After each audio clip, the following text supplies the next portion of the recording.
ត្រីខ្លះសេរាប់តោនក្នុងមួយថ្ងៃនៅតែបន្តនាំចូលពីប្រទេសថៃចូលកម្ពុជាតាមច្រកតំបន់ម៉ាឡៃទោះបីជាមានការបង្ក្រាបចាប់ជាបន្តបន្ទាប់នៅផលិតផលត្រីខ្លះសេពីប្រទេសថៃ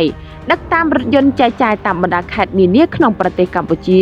ពីមន្ត្រីខណ្ឌរដ្ឋបាលជលផលតាមខេត្តនិងថ្នាក់ជាតិជាបន្ទាប់ក្នុងខែឧសភាឆ្នាំ2025នេះក៏ដោយក៏ជាស្ដែងនៅថ្ងៃទី29ខែឧសភាឆ្នាំ2025នេះត្រីខ្លះសេរាប់តោនបានបន្តនាំចូលពីប្រទេសថៃចូលកម្ពុជាតាមច្រកតំបន់ម៉ាឡៃ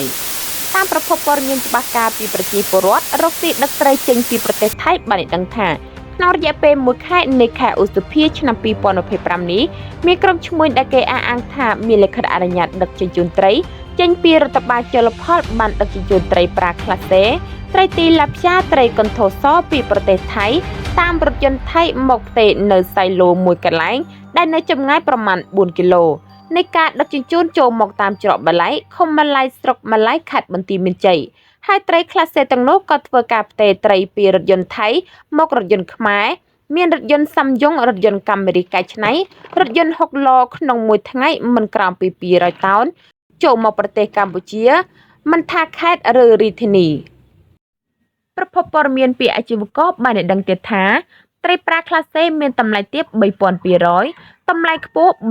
3500ហើយបច្ចុប្បន្ននេះអាជីវករដែលដឹកជញ្ជូនត្រីប្រាខ្លះសេលក្ខណៈគ្រួសារតូចៗមិនបានដឹកជញ្ជូនបានទេតែត្រូវបានមន្ត្រីជំនាញជលផលចាប់ពីនៃពួកគាត់ការនាំចូលត្រីពីសំណាក់ឈ្មួញតាមច្រកទ្វារតំបន់ម៉ាឡៃខាងលើត្រូវបានប្រភពព័ត៌មានបានបង្ហាញឲ្យដឹងថាឈ្មួញតែងប្រើវិធីនាំចូលត្រីប្រាខ្លះសេឬត្រីអ្វីផ្សេងតែងយកច្បាប់នាំចូលត្រីកន្ធរមកបង្ហាញ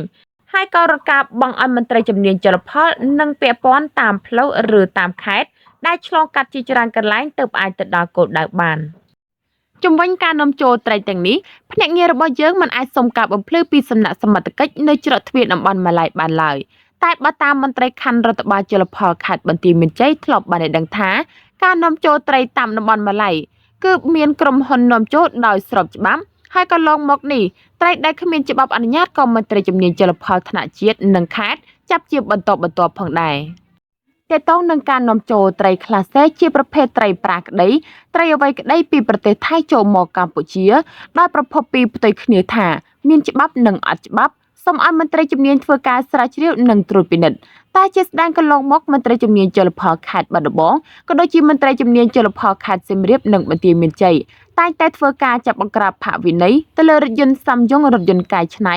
ដែលដឹកត្រីខាងលើជាច្រើនដងដោយគ្មានច្បាប់អនុញ្ញាតអ្វីឡើយ